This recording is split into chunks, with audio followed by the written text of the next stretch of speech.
Today is the feast of St. Francis of Assisi.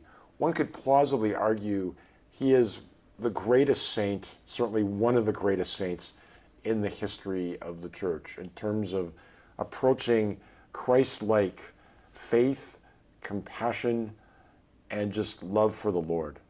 Francis lived at a time in the medieval church when many leaders of the church were distant from the people, disengaged from the life of the average person. And Francis comes along and just shakes everything up. His intention was never to found an order. He simply set out to be holy. And people flocked to him because they saw in him the joy of the gospel, this vision of loving the Lord generously and completely. He probably spent most of his life outside.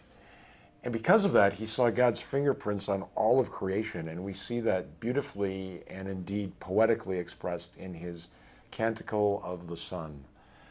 He came from a wealthy family in the city of Assisi in Italy. He was born at the end of the 12th century.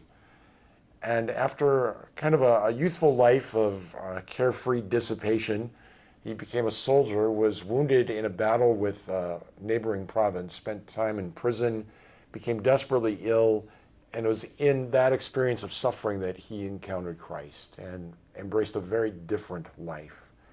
Gave away all of his possessions, gave away a lot of his father's possessions, got in trouble with his father, and went off to live with the lepers outside of town.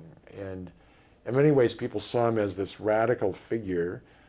Claire, who was a daughter of another noble family in Assisi, watched him carefully and joined him, and she became the founder of the Poor Clares and was kind of the monastic contemplative side of the whole Franciscan movement. But in Francis, we see this beautiful convergence of deep love for Jesus Christ, and especially Jesus crucified, a profound devotion to the Blessed Mother, a profound connection to the Eucharist, a loyalty and obedience to the Church, but linked with this absolute extreme poverty and love for the poor, love for creation. So that way, Francis really integrates in his life all the different strands of Catholicism that oftentimes people want to pull apart and just embrace part of it.